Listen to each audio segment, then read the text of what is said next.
Okay, yeah, good to go. Okay, welcome everyone. We begin the session with a vow and the four great vows. Vow. The four great vows. I vow to deliver innumerable sentient beings. I vow to cut off endless vexations. I vow to master limitless approaches to Dharma. I vow to attain supreme Buddhahood. Welcome to you all. We're going to continue on with what we had started last week. And we're working off of a Boudica Britannica series, The Six Perfections. It is Lamont's French translation of Nagarjuna's Mahaprajnaparamita Sastra. And so we started last week, and as I mentioned last week, this is something that is tied very closely to what I've been teaching about the six, or the perfection of wisdom from the Mahaprajnaparamita Sutras, and they're very closely connected. It's interesting because here we're hearing Nagarjuna explain this, and he's talking about the Tripitaka, which is interesting because he's not mentioning the Madhyamaka school or Yogacara, but at this point, those schools are fledgling. They haven't really gotten their names yet, and he's referring to as well Mahayana, and this Mahayana vehicle of what we could say is Buddha, but in this kind of a reference, it's the study of mind, and so it's a very interesting, because we're right here, right at the dawning of this deep and profound Buddhism that's coming up. And this deep, profound Buddhism was, even for the people at that time, pretty high level, very profound, and difficult for people to be able to follow. And even this day, it's difficult for people to follow. But it's absolutely incredible when we look at these kinds of teachings and see what comes from them. And Nagarjuna took these teachings that were there, the Vinaya, the Sutras, the Abhidharma, and fashioned this incredible Madhyamaka school, and alongside of the Yogacara school. And all these schools are coming at the understanding of what Mahayana is, what Buddhism is, from a different slant, and looking at it, and it's moving away from a strictly devotional practice to one that is looking at it as to what is mind? How does mind work? How is mind manifested? What is not mind? All of these questions that are coming up. What is real? What is not real? And they're looking at it instead of just saying, "Oh, never mind, just do prostrations and be good, and that's fine." And they're going, "No, I want to know. I want to understand what this is." And that this is very, very important. And the study of this is absolutely amazing. And it takes it from a point where one is practicing from a secondary level or tertiary level. Tertiary level, I would say, is the Pure Land practice, which is pure devotional, and hoping that one can get to the Amitabha's Pure Land, so that they don't have to suffer in the samsaric world, and can practice and work better there than here. Versus Mahayana, where it says that everything is absolutely, in this very moment, purified. It is a pure land here, but because of our causes and conditions and our attachment to thoughts and attachments to discriminations and differentiations, we create what appears to be a land of suffering, which isn't real. We don't really understand it, but that's why they're looking at this and saying, "No, Sariputra, everything isn't real. It's empty." And not empty in the sense that it's just empty like a wisp of smoke. They're saying that as to this world, and saying this world is like a wisp of smoke or a phantasm or a dream. But mind Mine is beyond the idea of being able to call something real or not real, because when it is just thus, there's nothing to differentiate to say that this is real and this is not real. It's that middle ground that Nagarjuna is going towards here and presenting this. And what he's doing with what we're talking about, this idea of generosity, is taking it from the top and saying, look, we've got this wisdom pouring in from mind. And this wisdom then, it is that which is, you could say, like a degreaser on a window, making it clear. It isn't adding anything to it. It's just making everything clear that we can see clearly how mind works. And that when we see it in this way, there's no end to it. It is this infinite vision, infinite space, infinite time that's there. It's inconceivable, of course.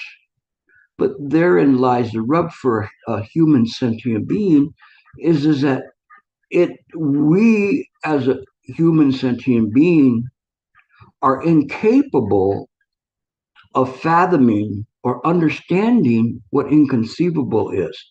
Even if we talk about it, we can never get to really what inconceivable means as much as what is infinite.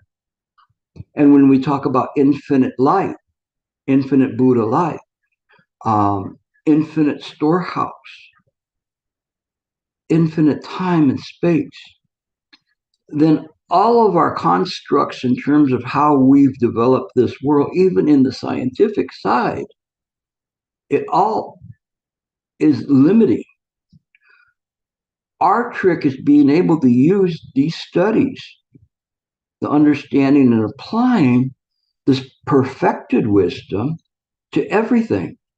So when we say, all right, let's apply it to generosity and see how it works. And it changes the whole idea of what we think is generosity, where we see somebody, at Christmas time in the US and there's a Salvation Army Santa out there, or there's somebody there, whatever it is, that people are shaking their cup and wanting money, and we dip into our pockets, sometimes willingly, sometimes we dip in reluctantly, or we're digging in because there's people around us or whatever. But it's conditional. Even when we give in this way, it's conditional. And it isn't really this true generosity. This true generosity was articulated in the Diamond Sutra, in a very famous passage of the Diamond Sutra, which said that the Buddha had asked Subhuti, suppose Subhuti, if all the grains of sand of the Ganges River were Ganges rivers, and all the grains of sand of all of those collective Ganges rivers were treasure chests given to the poor, would the merit of such offerings be great? And Subhuti was there, counting it all up and figuring it and saying, of course, honored one, it would be a significant merit. And the Buddha said, not as much as reciting 4 lines of this sutra to someone. 4 lines. And that would mean if all of the combined billionaires of the world, and they all gave their money to the poor, and all of them were there as grains of sand in the Ganges River, and all of their monies, even you reciting 4 lines of the sutra, is greater than that merit. This is a mystery to us, because from this side, we're going, well, I don't feel any richer. You dig in your pockets and you go, I don't feel any richer, but if they gave me half the wealth of some of these billionaires, at least it'd be a half a billionaire, but you still die. You still suffer. You see all the billionaires and they don't even know what to do with their money. Playing with rockets and playing with this and playing with buying things. They're not really happy. They haven't escaped suffering. They haven't figured out the great issue of birth and death.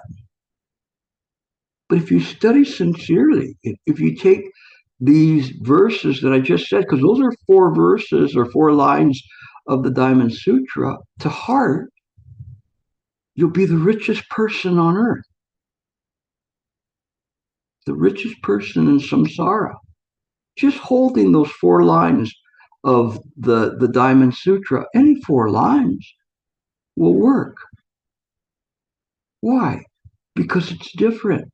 We're not playing the game of self. We're not playing the game of a personality or a life or a being. We're not playing. We're looking through that to see what is really real. Not what appears to be real, but what is really real. What is really lasting.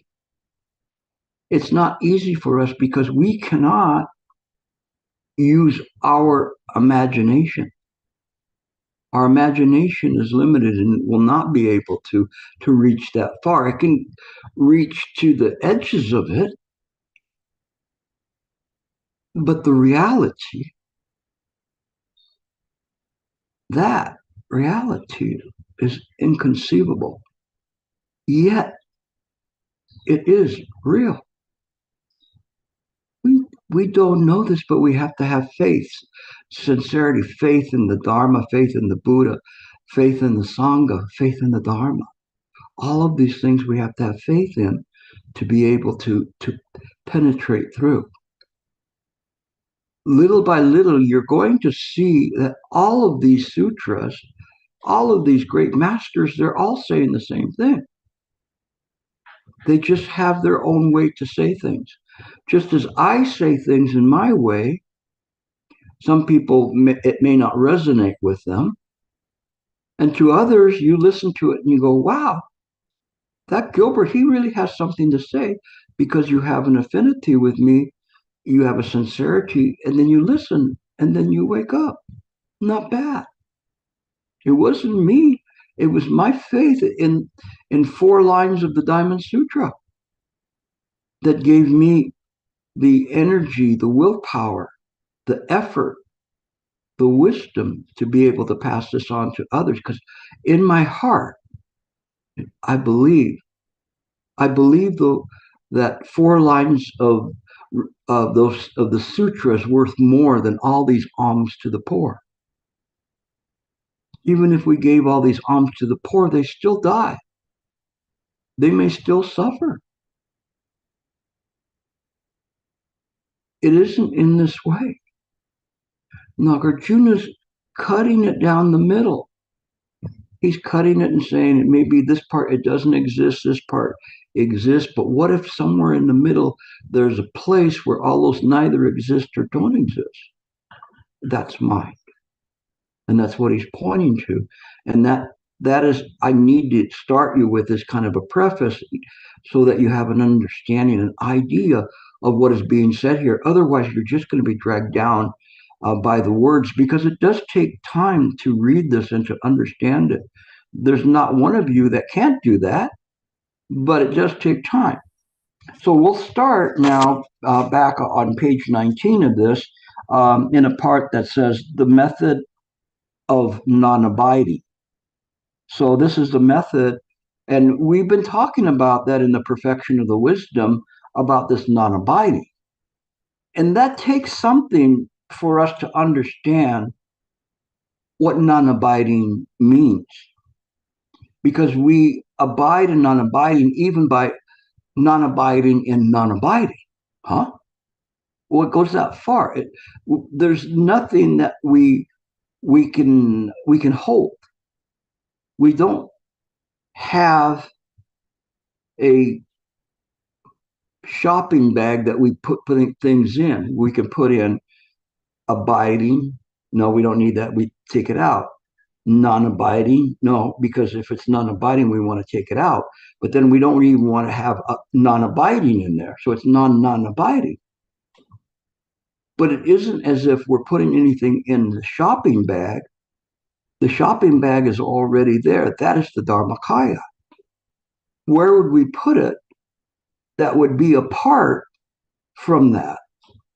There would be no place to put it because everything belongs to the Dharmakaya, the Buddha body.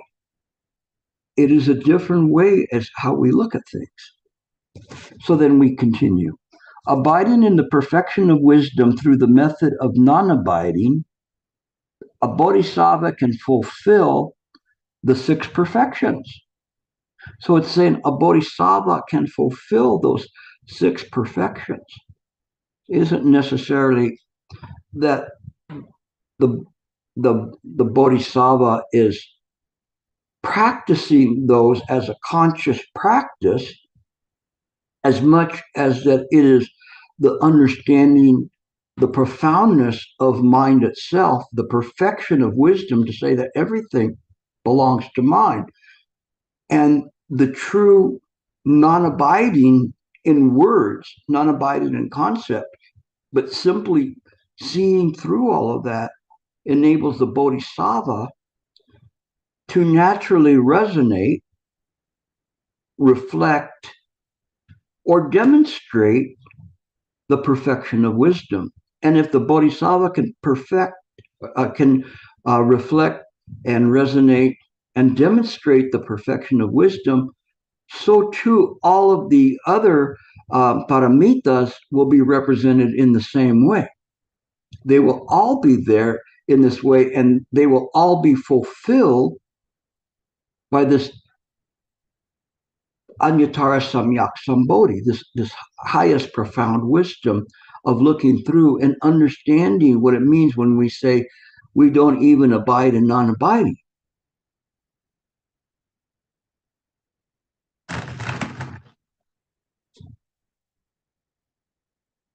So it says, what does this mean? When the bodhisattva perceives that all of the dharmas are neither permanent nor transient, neither painful, pleasant, neither empty nor real, neither Atman nor anatman, self or no self, neither produced nor destroyed concurrently, and neither not produced or undestroyed concurrently.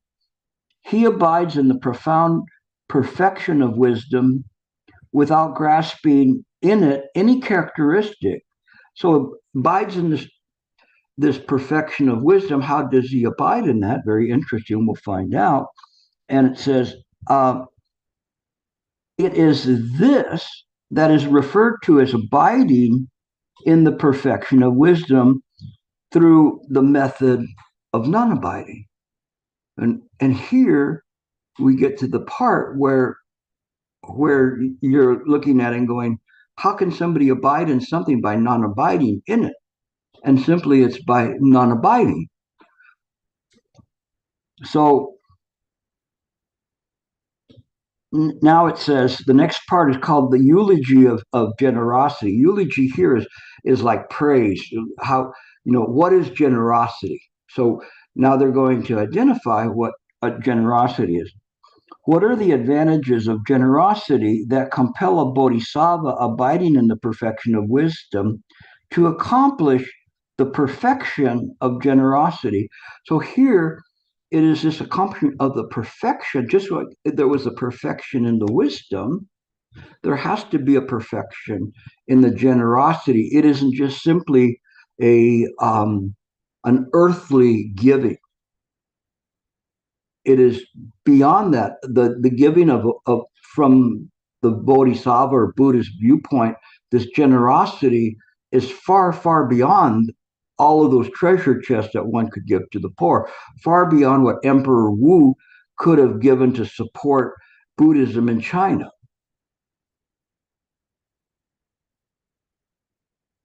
So it brings all sorts of advantages. It is this precious treasury which duly follows its agent It destroys suffering and brings happiness, paves the path to heaven, and serves as security. At um, at the moment of approaching the end of the life, the donor's mind rests, confident and intrepid, meaning fearless.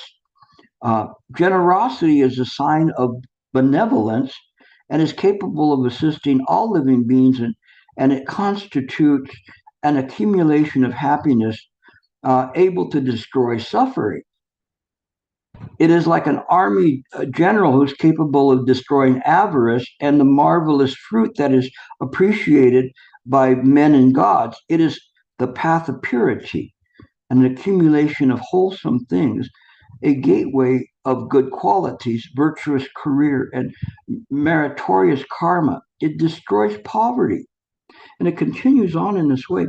And it's very interesting because as I've practiced, and as you begin to practice and you do this for a while, people come to rely upon you to help not only them but help family members.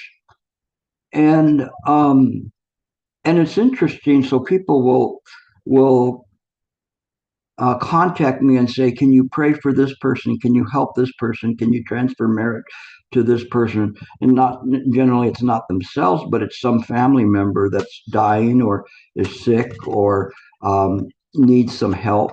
And so it's very interesting sometimes how that works.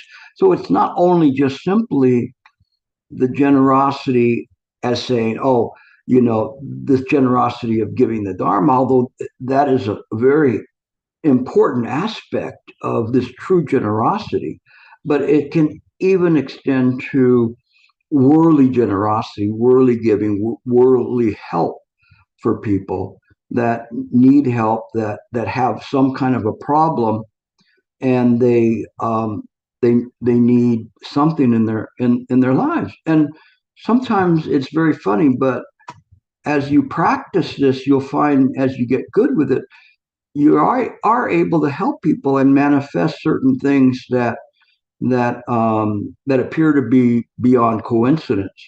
I'm not going to go into those, otherwise people might say, "Oh well, Gilbert's trying to say that he has all of these powers or whatever." It has nothing to do with powers. It just has to do with the heart and genuinely trying to help people. But we will continue then. Um, it is the foundation of good dharmas, the practice of the path, the bridge of accessing the path and nirvana.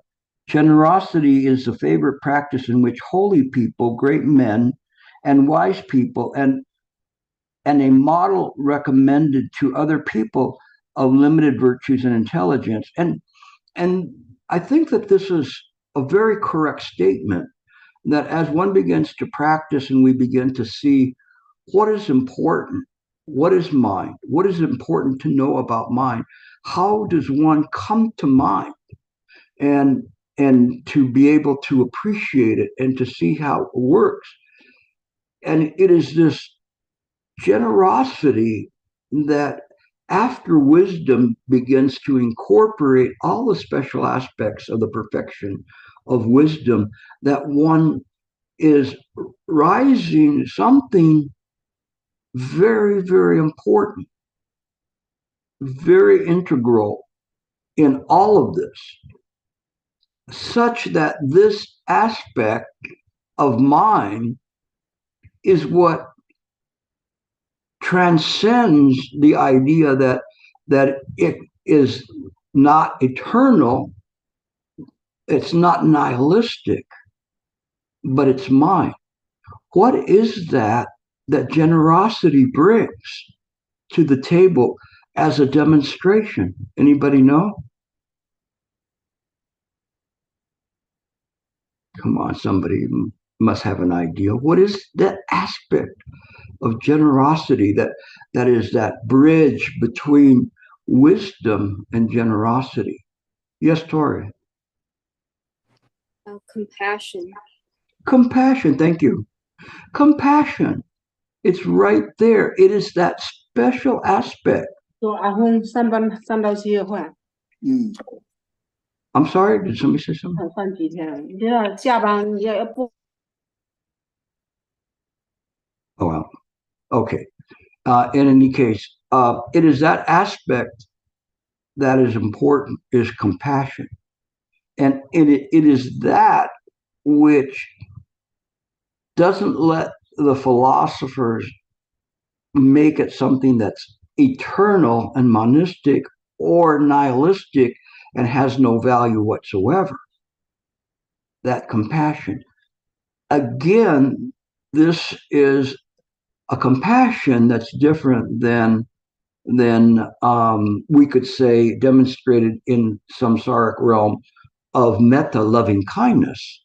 It is karuna, Karuna. And this karuna is this interest in the suffering of others. That's the definition of it in the Abhidharma. What comes to mind when you hear its interest in the suffering of others? Kuan Yin Bodhisattva.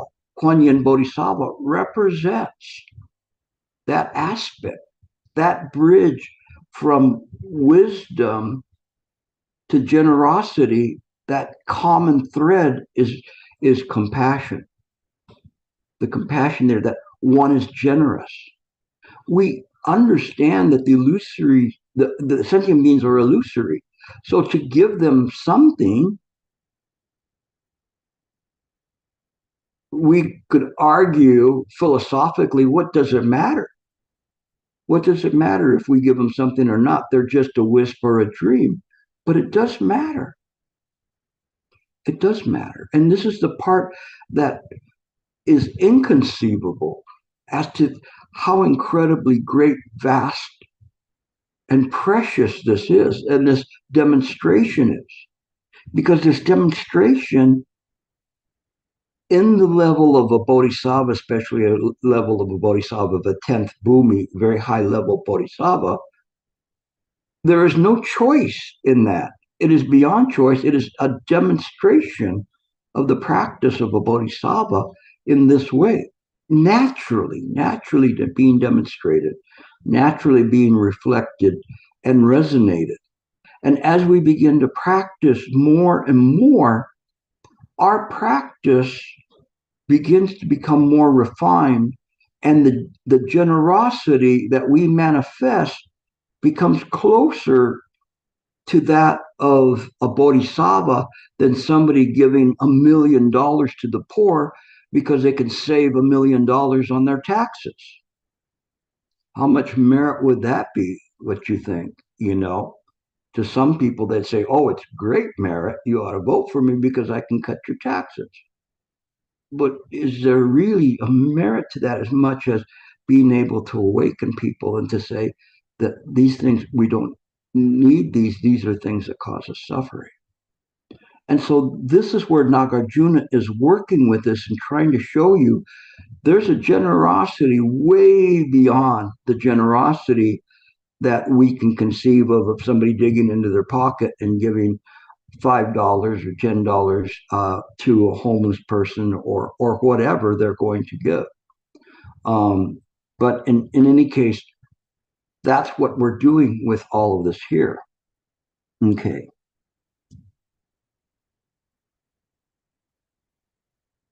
The next part is the characteristics of generosity. It's like, what is generosity? Generosity constitutes the act of good volition and intention associated with the mind. And this is kind of an interesting one because when I read this, I don't necessarily agree completely that it is an act of good volition and intention. Not in the sense that of a samsaric sentient being. It is something that is beyond that. And when we talk about this volition and intention, it is coming from a different place than from the five skandha of perceptions, sensation, volition, and consciousness. It is more refined than that. and it isn't necessarily that it is an intentional act of the self as much as a demonstration of mind itself, which is different. There's not an intention of an ego that's doing this, and it's very important to make sure that we understand that.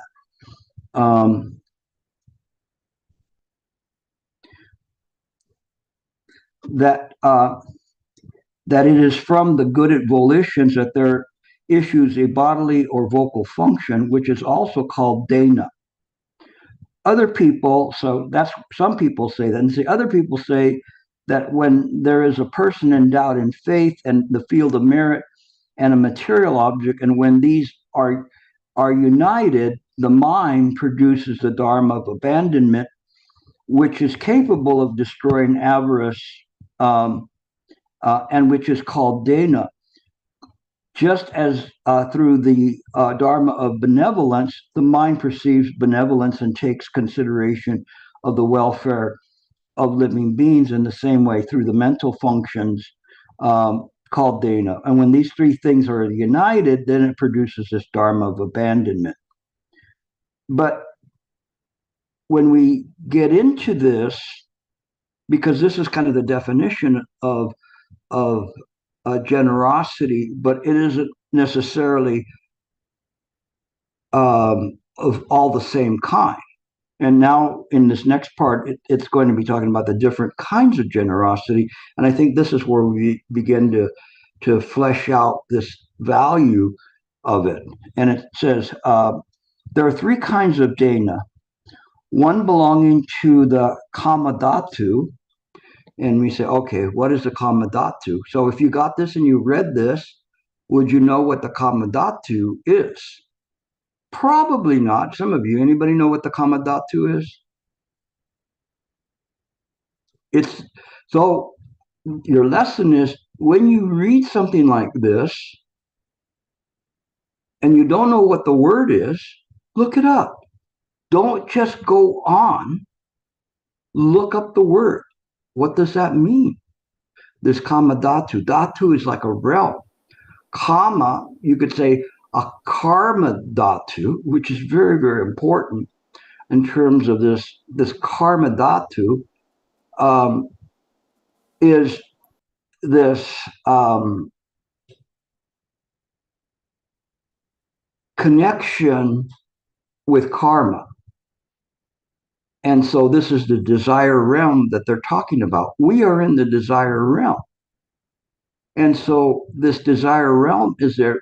And when we say we, and this collective we is sentient beings, although we know that this is non-existent, but we believe it to be here. Why do we believe it, and how do we get into this desire realm?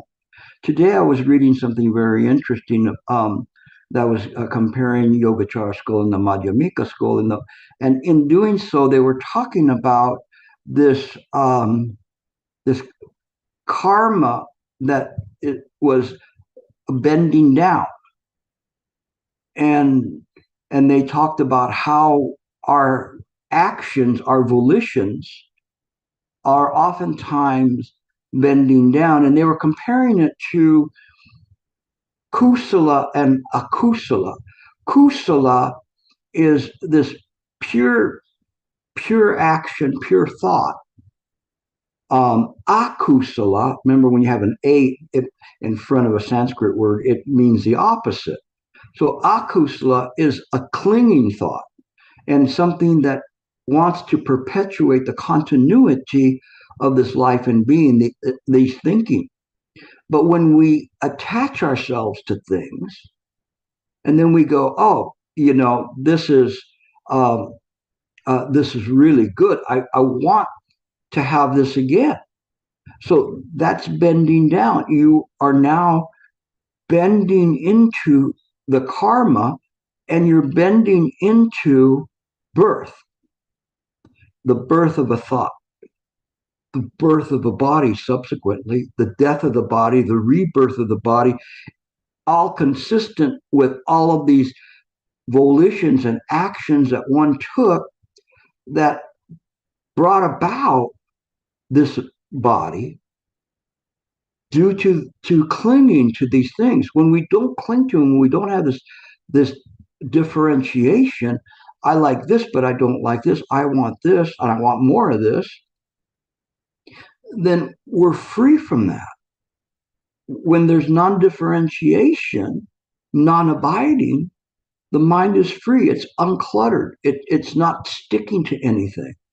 Just so much as what we had talked about before, how even Sariputra and the flowers of the goddess stuck to him because he was sticking to the notions that he shouldn't have flowers raining upon him or landing on him.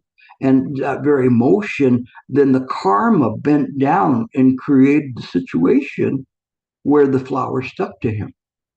That represents akusala thinking, akusala being sticking thinking. So when we present things from the idea of a sticky thinking, even in the demonstration of generosity, it isn't so much a demonstration of true generosity as one that's conditional. If I give this, I will look very good because people will say, oh, I gave this much money here, or I gave this, or I have this plaque on the wall at the Dharma Drum Center, or forgive me if you have a plaque on the wall in the Dharma Drum Center. I'm not putting you down for that. I'm just telling you, you don't need that. Your pure act of doing that is enough. But then you kind of think about that, of whatever you do. I shouldn't have said that. Just erase it that way. Please keep giving to the Dharma Drum people. But the thing is, it's an unconditional giving of material items, unconditional giving of the Dharma, unconditional giving of your time. How much time you have, and we're going to see a little bit later on how this works. I'm really going to stick with this generosity for a while because we're barely scratching and moving very slowly on this, but it is a great way of presenting to you the practice of mind and understanding historically what was happening and understanding in the doctrinally what I'm talking about and in your practice. So it's wonderful because it gives you all of these things from the historical to the philosophical, the doctrinal, and also how to practice this and how you look at this and say, okay, when I give, do I have an expectation of getting something from it? So it's very, very interesting. Okay, so we'll continue on.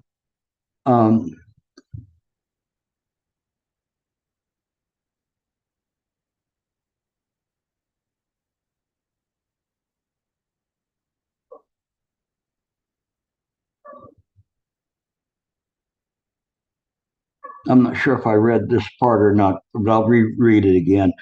Other people say that a person endowed in faith, uh, they feel the merit a material object. They're united. Okay, the mind produces a dharma of abandonment, which is capable of destroying avarice, and which is called dana through the dharma of benevolence. The mind perceives benevolence and takes into consideration the welfare of living beings in the same way through the mental function called dana, which is this generosity. When all three are united, the mind produces a dharma of abandonment, which is capable of destroying avarice. So as we practice in this way, it is also the demonstration of our own practice and our own cultivation of the perfection of generosity. It is not something that we start and say, I have perfected generosity and generosity is in this way. It is a work in progress. It's a work in progress for us as a practitioner to practice this and to separate it out from samsaric giving and into this more refined, non-attaching plane, naturally a demonstration of generosity without the ideas that I am giving anything, there's somebody to give to. There isn't any of that. It is just simply moment to moment the mind coordinated with this corporal body, this fleshy body, functioning in the manner that needs to be there, in harmony.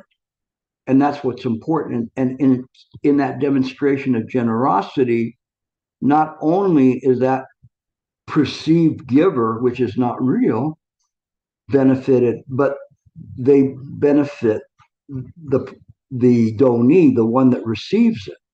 And in turn, the entire environment has been elevated by this kind of an environment of giving. So the next part, the different kinds of generosity, then, we talked about, I'm sorry, I went backwards. I apologize. Because we talked about the desire realm. And then the next one belonging to Rupa Dhatu. Rupa, if you ever see those words in Sanskrit, it is the for form, anything with form. So if we have a no form realm, it would be arupa.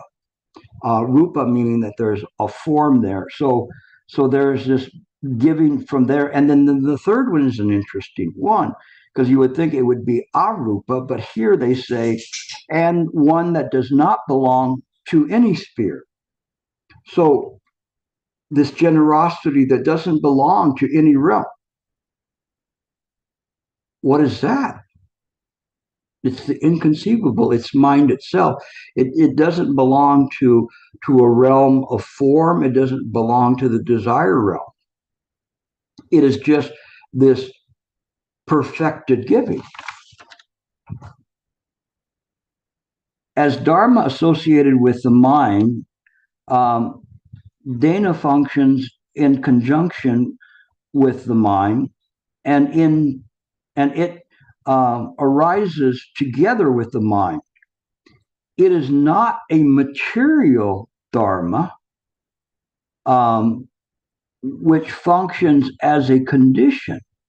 So here it's saying when it arises, it's associated with the mind. We can't say that the mind has characteristics, but it is associated with the mind in terms of how mind functions.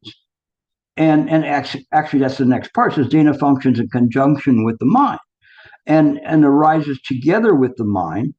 It is not a material. And when they're saying it arises together with the mind, it's not that a mind arises, because the mind is the ground. But when we talk about the mind and we talk about the knowing aspect of the mind, that's what they're talking about here, is this knowing aspect of the mind. Then this generosity naturally follows. It arises at the same time because it has the same quality as mind. This quality, these paramitas that everybody wants to practice, are not other than the perfected mind and the perfected qualities of the mind.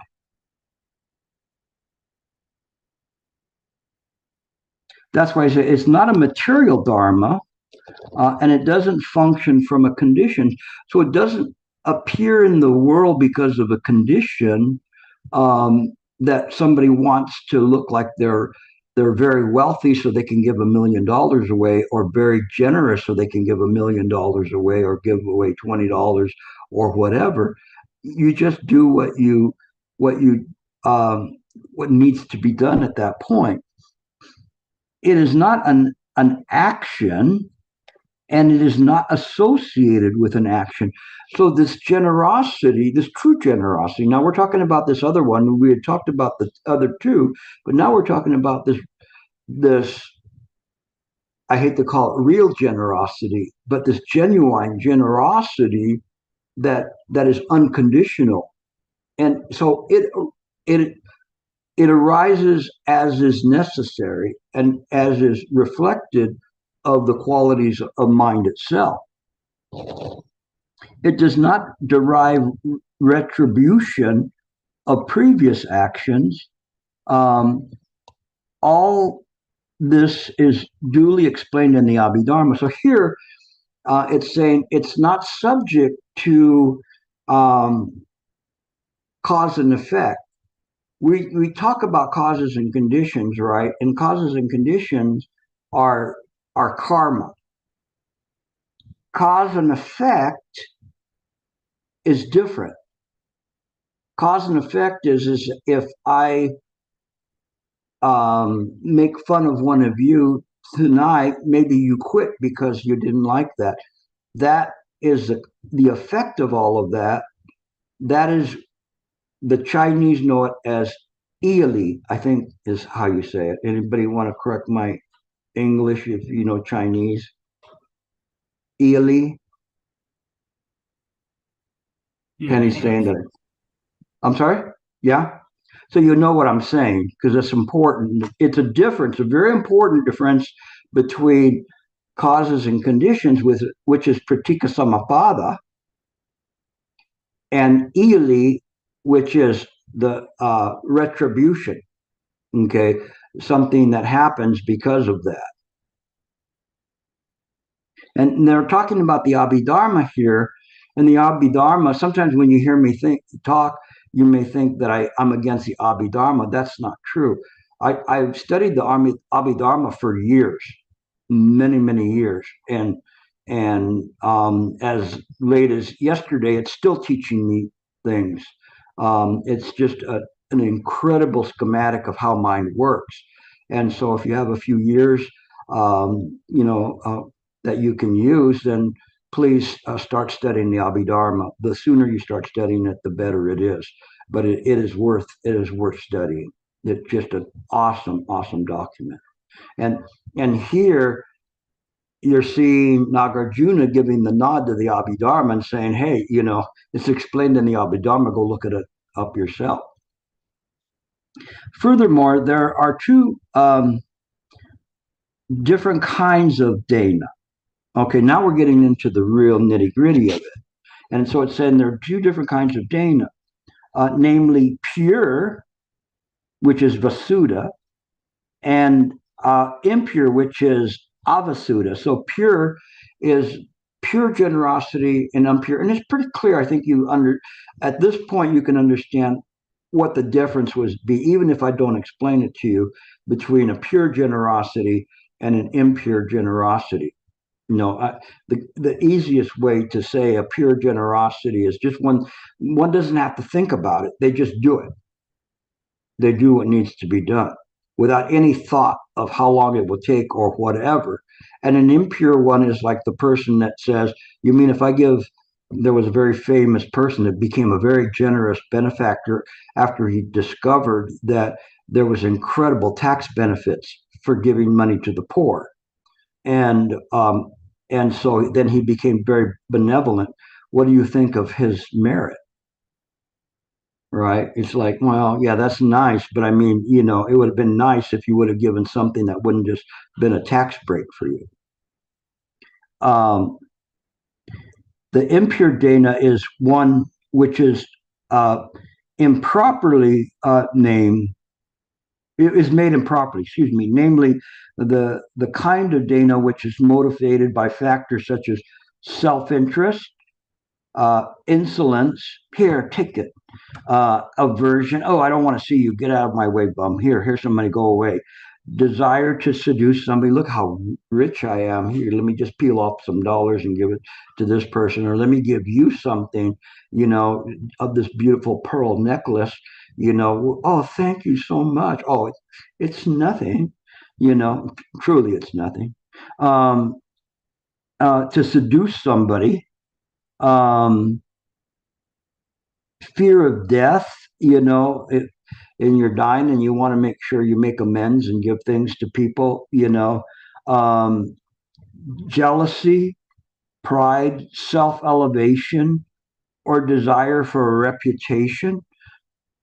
These are pretty clear that this is not a proper generosity. I mean, it's better than not giving at all, right? But it's not really, it's kind of the emperor Ru wanting credit from Dhamma, the Bodhidharma, as to what benefits he received for supporting the Sangha. Pure dana has the characteristics which are contrary to what has been just said about the impure. In addition to that, the pure dana is made for the purpose of the path. So it is this perfection of wisdom, perfection of generosity. We're on the path. We are practicing in this way. We may not be a bodhisattva of the 10th bhumi, but we're on our way. We're practicing in this way until such time there's not even a thought of a practice. It is just occurring simply in accordance with mind itself, and actually beyond any kind of a concept of wisdom. It is born from a pure thought that is free from fetter. So it is born from this pure thought, this pureness of the mind. This we don't understand. We talk about defiled and undefiled, but we always impose some kind of a fig leaf on a statue morality to it. This idea of defiled and undefiled. But it isn't in this way. The mind doesn't work in that way and say, oh, we need to put a fig leaf on that statue or whatever. In case you don't know what I'm referring to, it's just in some statues in the ancient times, if there was a exposure of the genitalia, that they would cover it with a fig leaf so that future generations would believe that all their families were part fig tree. I'm joking. I'm sorry, but so they look at it and say, "I don't look like that down there." But in any case, the thing is that it isn't in this way. It is just this pure giving. The more we refine that, the more that we bring to this giving, we try our best to do that. The pure the giving becomes, pure the mind becomes, pure the wisdom. The closer that one becomes to a true practicing bodhisattva. It does not seek happiness in this world or in the beyond. It is accomplished with respect and out of compassion. See, there's a compassion. It's accomplished by this respect. What is the respect there that's being given? Where do you think, what is that respect? Let's not move on to the next word till we figure out. What is he talking about is accomplished with respect.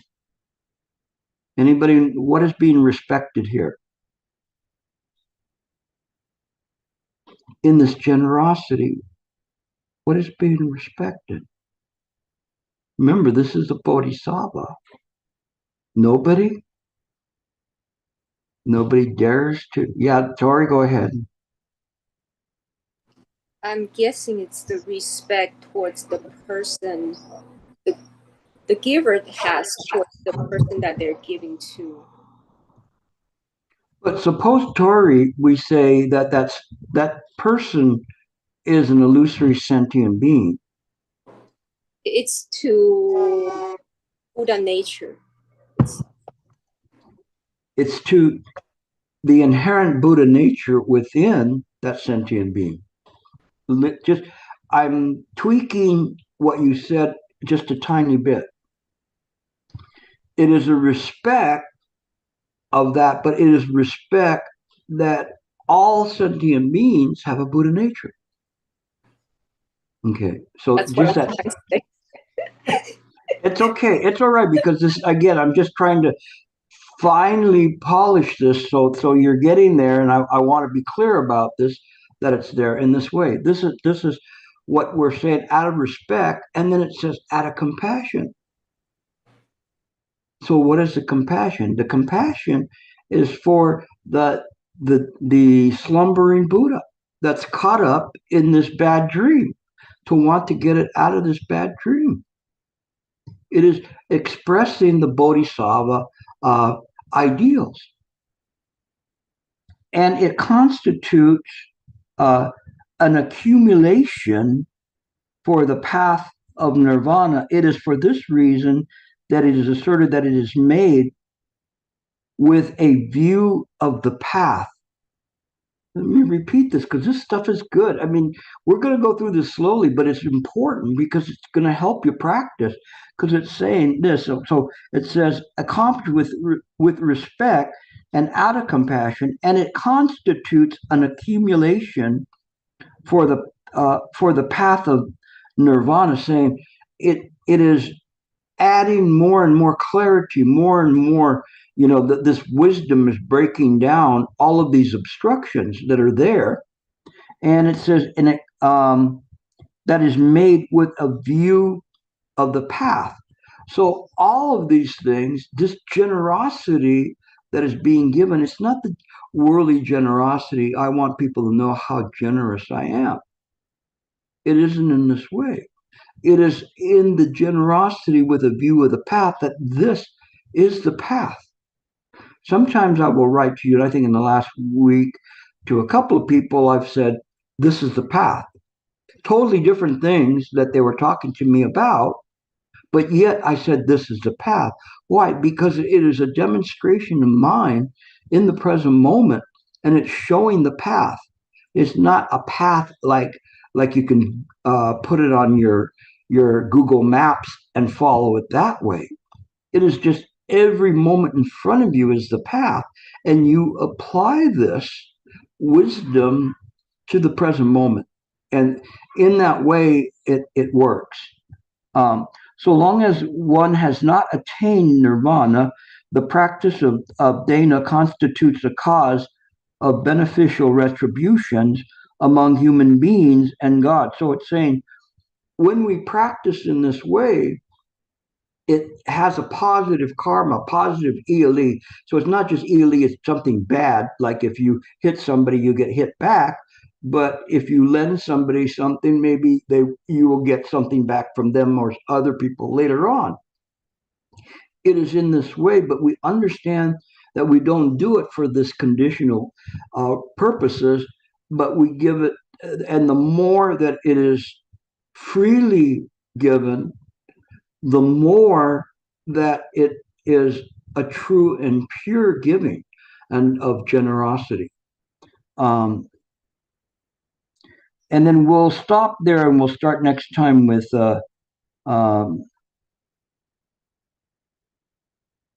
well, let me finish with this part, and then we'll stop there, because I think this is very helpful. It says there are two kinds of people that are difficult to find in the world. One is namely bhikshu, monastics, that are truly liberated, that are liberated, and they're walking around. We're not simply talking about Pratika Buddha, somebody who understands things, but a truly liberated person.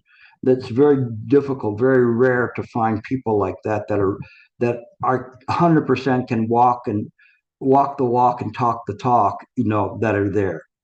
And then the others are men among laity who know how to practice pure dana. So people amongst lay people, such as most of you, that practice, know how to practice this in the right way. And that's important, because it's saying you can be this way, you just have to practice it in the right way, but it's very rare. But Nagarjuna here is telling you, this is rare, but this is the path. You really want to do this, then this is how you do it. You have to practice this generosity. Generosity is not just simply dipping into your pocket for money. It's generosity of everything around you. It may be generosity that you're the one that's going to clean up the dinner plates. You're going to be the one to vacuum, take out the trash, that's there. I've never seen a bodhisattva taking out the trash, going, I can't believe I'm taking out the trash. Here I am, a bodhisattva, and I'm throwing the trash out. You should think to the difference, saying, I'm a bodhisattva, here's the trash. You know, the thing is practice this in this coming week. Really be aware of how infinite the possibilities are of demonstrating generosity. Okay. And we'll pick it up next time from here, and we'll go from there. And I'll entertain your questions.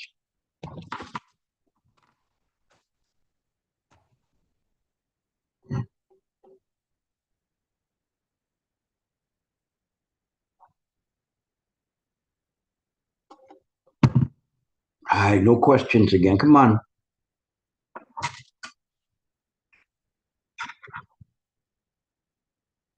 Yes, Michael. Yeah, hi, Gilbert. I have several questions, but basically they all revolve around the same thing. So when do we know when we act out of true mind? And when do we know that there's self in it? Another way to ask this question is kusala and akusala binary, or is it a continuum? Interesting. Let me see if I can put it in the right way. It is not so much that you know that you're acting in the right way. That would be contrary, and that would be a sticky thought. When one is aware they're acting in the wrong way, then it is that maybe your wisdom is not perfected, but it's strong enough at this level to realize that there's still a sense of self there.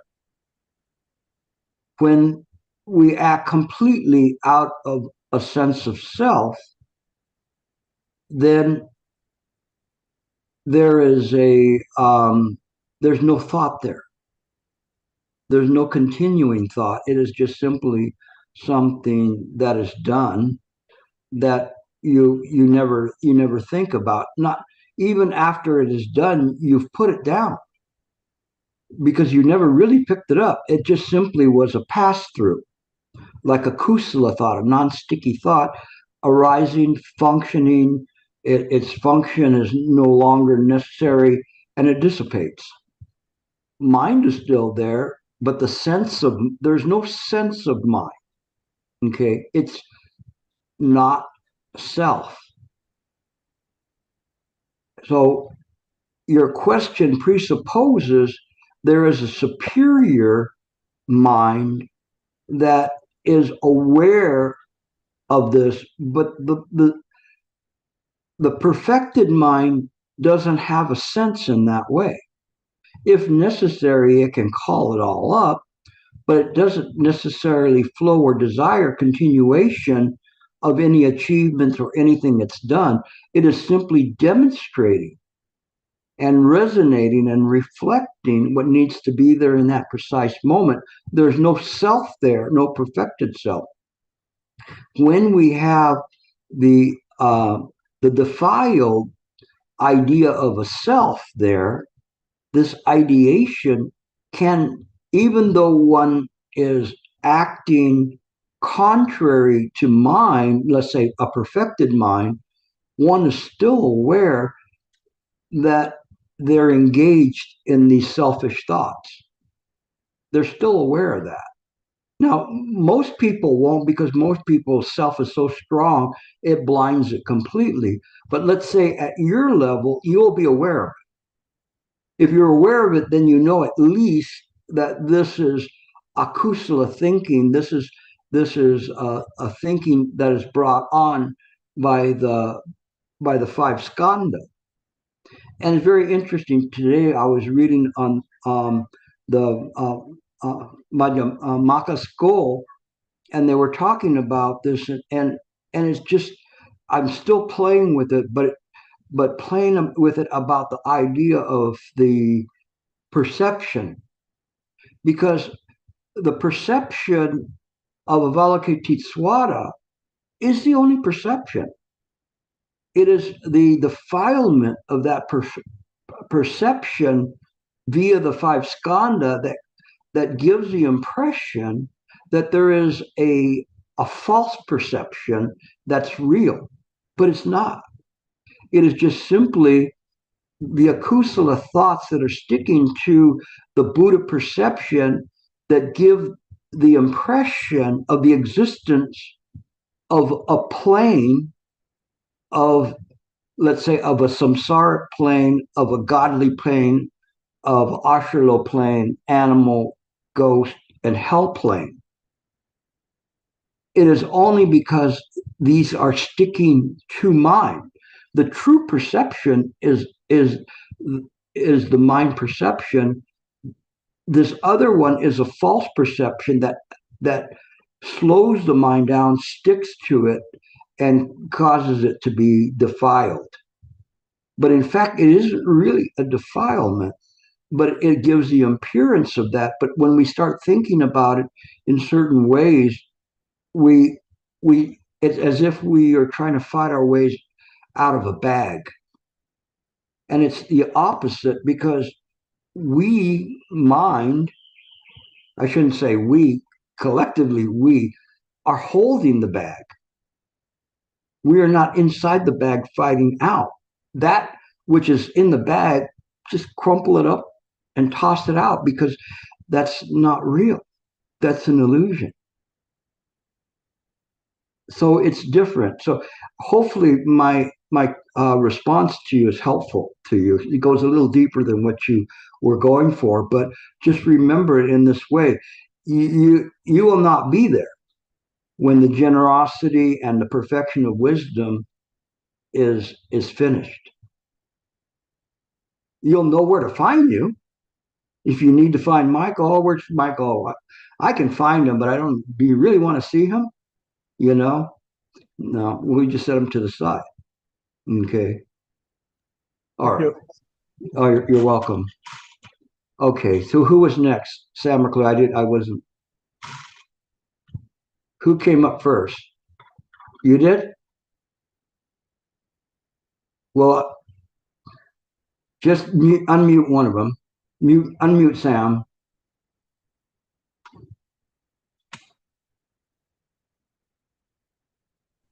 There you go.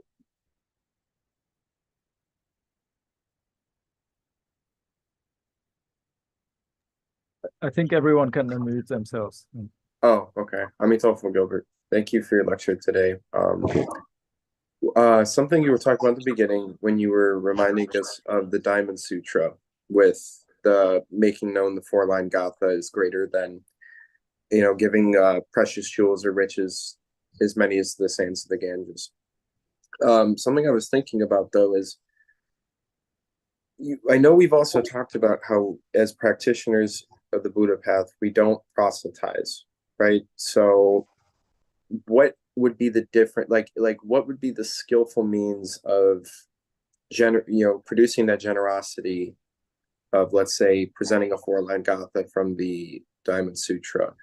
Because I realize I'm having a difficult time discerning between skillfully making that known versus coming off as though, like in a zealous kind of way, like a proselytizing sort of way. And I know we don't do that. So I was just curious if, you could give some clarity on that. We use all sorts of skillful means to do things. We don't try to deceive the people or trick them into it. We use every moment that we can, first to demonstrate our process of our practice to others, and hopefully attracting them to us in that way. And it's very funny, because there's sometimes people would come up to me and say, hey, who are you? There's something about you. I'm not really sure, but there's something I need to talk to you, or I want to talk to you. And you just use skillful means to talk to them. You don't have to try to deliver them in this lifetime. We've got a lot of lifetimes. So you just start planting the seeds like Johnny Appleseed, and you just start planting the seeds that will come in the future to them. And it's just in this way that happens. It can happen anywhere. I think the last time I was mentioning, I was at the airport and somebody sat down and because it was crowded, and they sat across from me, and we started talking, and they said, "Oh, my sister is it, studies meditation," and I started talking to them and presenting to them the Dharma, and they were very interested in that. I was very generous because I offered them some of my pizza, so I guess there was kind of a pie in the sky and a la mode too, but it's like something that I think it was a salvation a la mode and a cup of tea. But it was still something that you did that, and then that person left, and another group of people sat down, and I started talking to them. So you don't have to teach them everything all at one time. You use your heart to know how to do it, and little by little, it will present to you how to speak to people. Okay, all you want to do is everybody that you go by, smile at them. You're developing a contact, make it easier for you to deliver those sentient beings, and who knows what lifetime that you'll see them, but you'll see them again in another lifetime because you're creating an affinity with that person. When you smile at them, you smile and say, "Hi," and so I will see you again. Okay, I mean, so thank you. that's fine. Okay, Chloe, I think was next.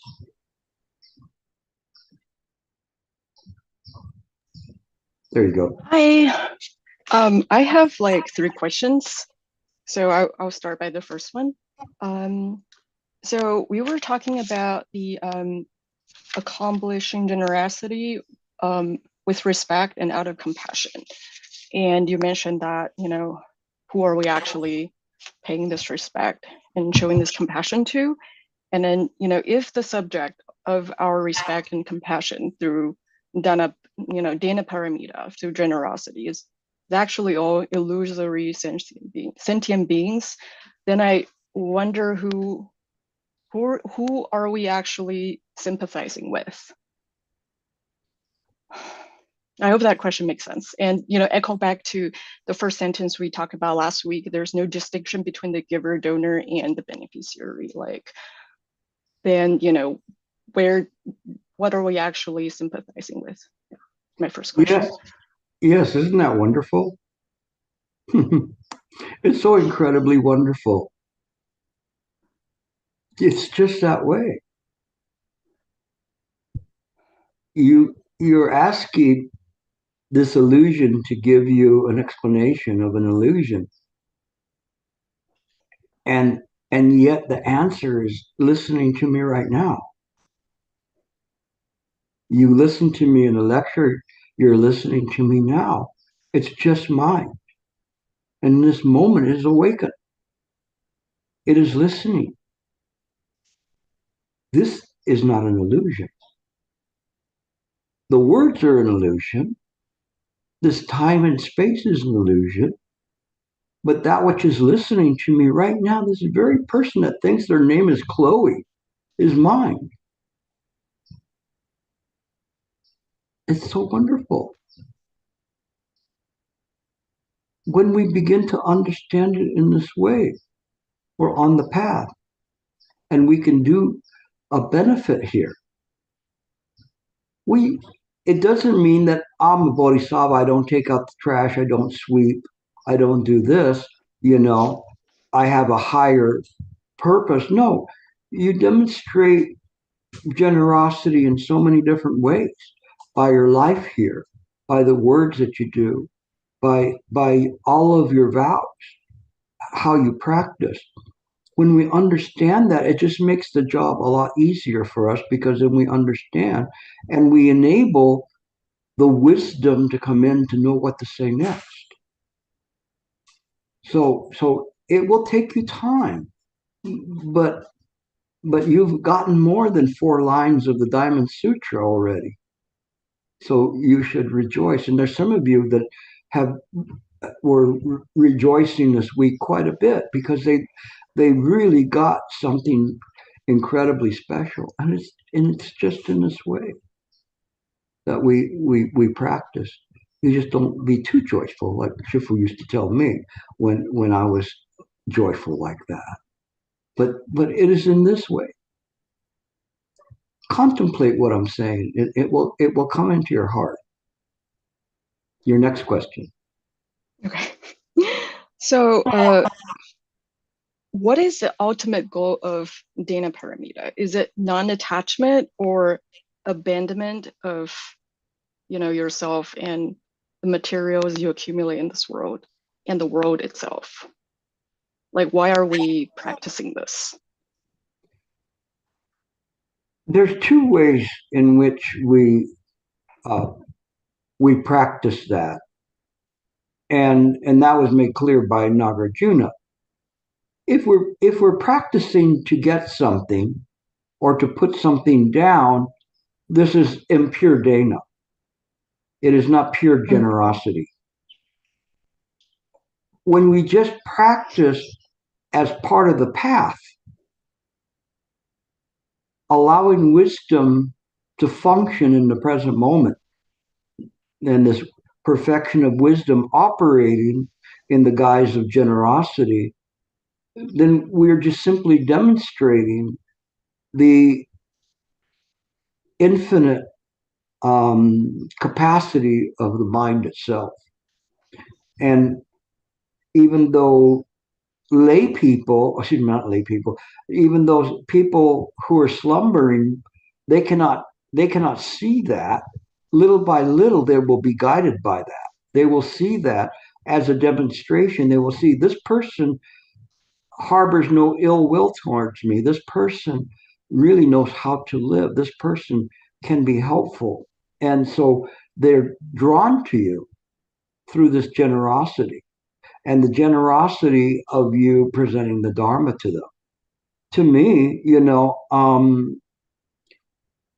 I just almost 100% retired as being an attorney. Now, being an attorney, I had great financial benefits from being an attorney. And now I've used a lot of that time that I used to work to study even harder. And I like the pay I get as being presenter of the Dharma. I'm definitely a lot poorer than I was when I was working as an attorney, but the riches that I'm able to give is just so amazing. And it is in this way that we practice. We don't practice as a means to an end, but a demonstration of our practice. And it will be seen. Just use this way. Okay, you're next. Yeah, the last question. Thank you. So I was just wondering if you can talk a little bit about what Diamond Sutra says, giving without abiding. And it's a very famous quote. And I was always wondering what, should we give without abiding and what? Like, what is that? There's something left unsaid there. The giving that we give, the difference is that if I give you $5 million, you may think that I'm very nice to you, very benevolent to you. But each week when I come on, each day when I present the Dharma to people,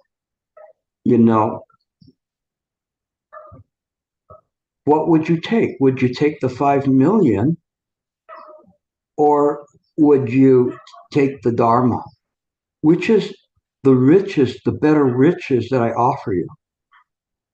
If I could give you $5 million, $100 million, or the Dharma, would you take the Dharma?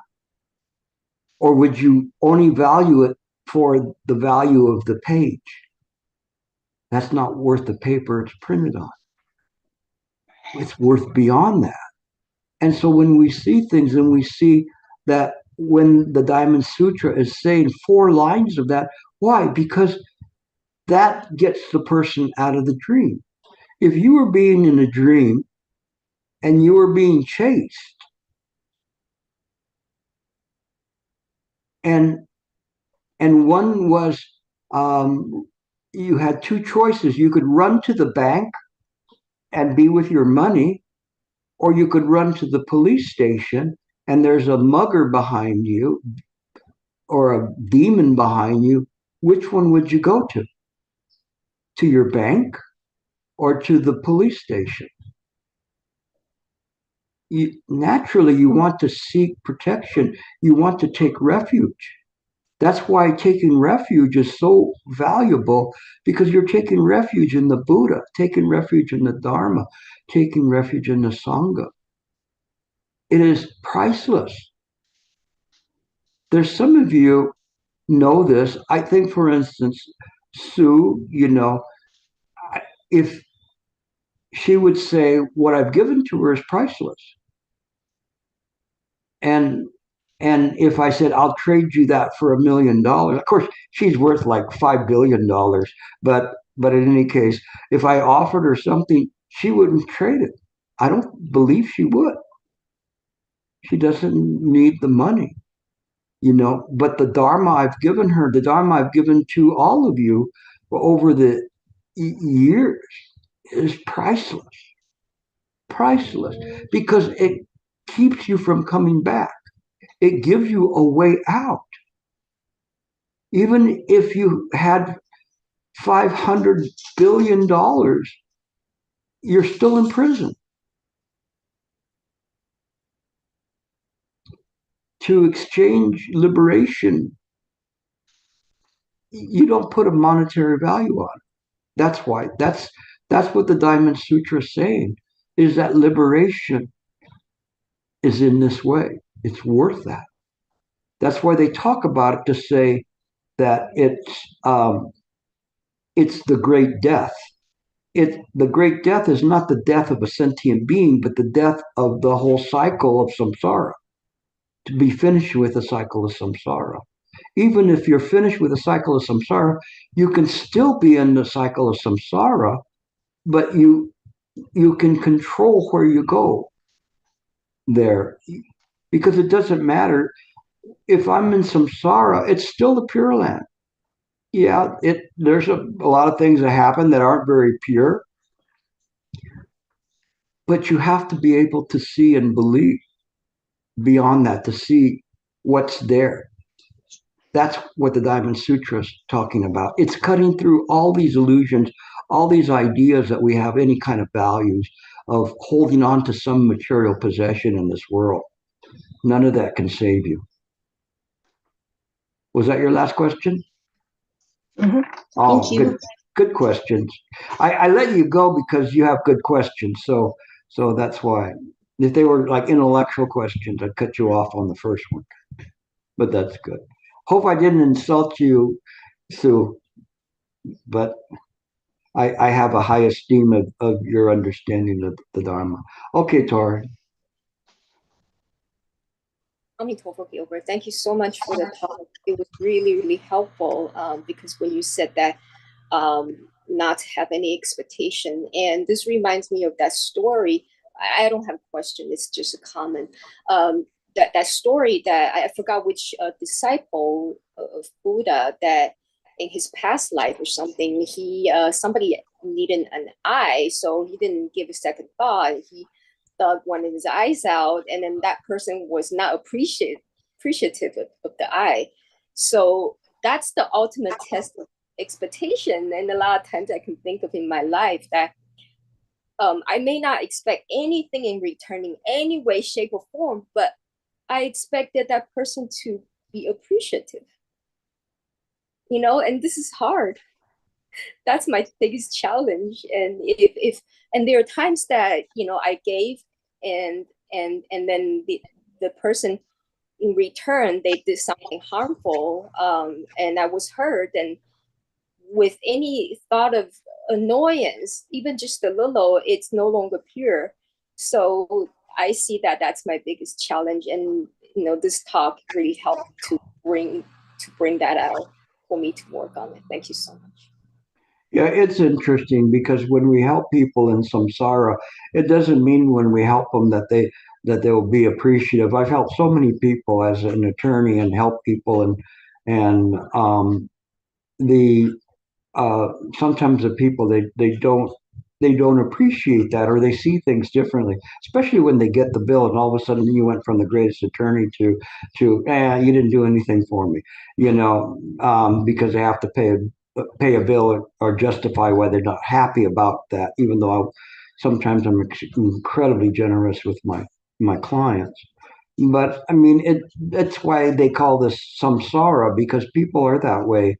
Not everybody's going to be appreciative, but Shifu used to say something that was very important, and I hope you all remember this, and you incorporate it in your practice, and that is gratitude is a virtue.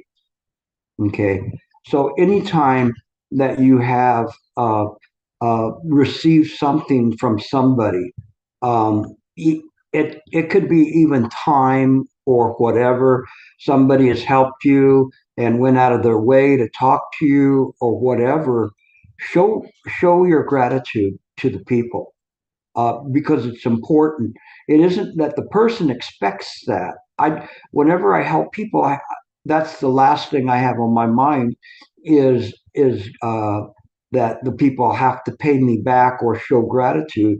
But when I see the people do that, my heart rejoices, because in that moment I understand that they get it, that they understand that they received something, and that they are on the path. And that's what's important, is to remind yourself always that you're on the path, and that people, if they give something to you, recognize the value of it, recognize that it's there. When I was with Master Sheng from the very first retreat, I always saw him as if he was dispensing these incredibly precious jewels, just offering them to us. And I was always picking them up, picking them up, picking them up, so I could share. And a lot of them I share with you. And I always expressed my gratitude to him in this way. And it is in this way that we practice sincerely. But if people aren't appreciative, that's why they call this place samsara. You can help people, you can help them go way out of your way, and they still can stab you in the back or create problems or be ungrateful. That's just the way it is sometimes.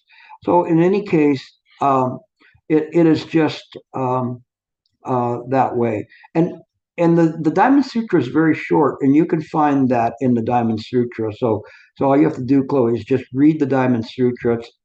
It doesn't take long to read it.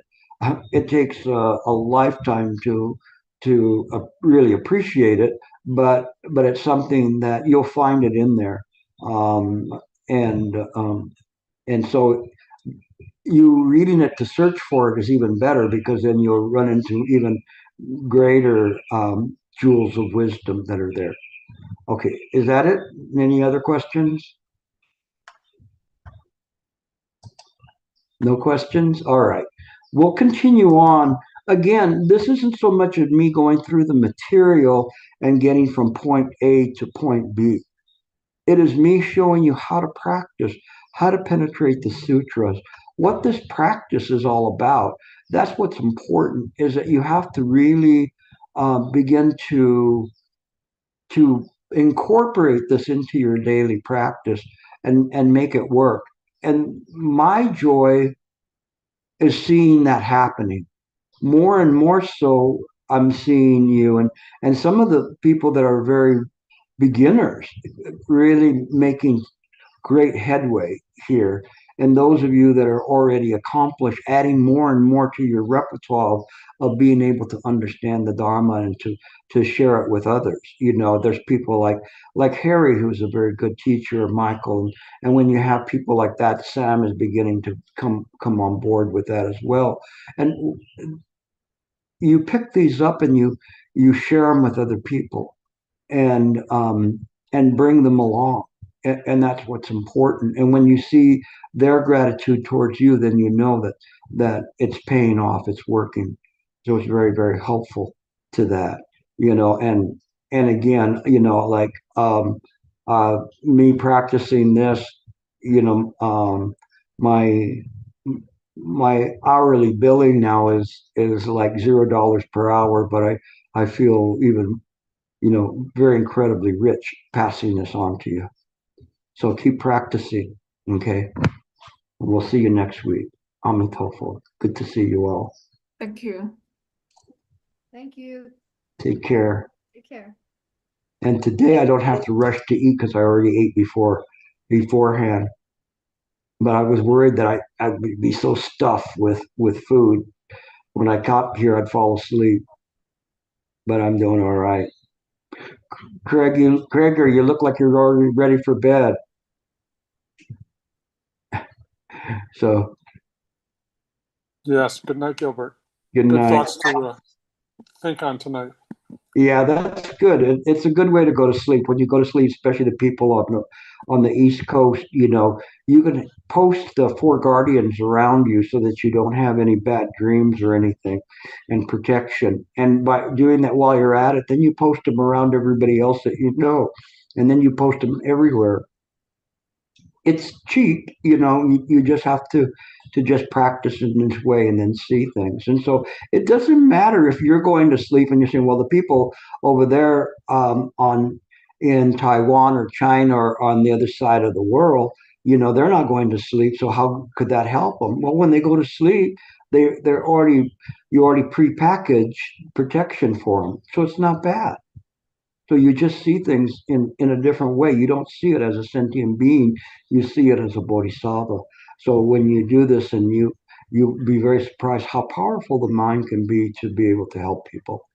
It's all about this giving, this unbridled compassion,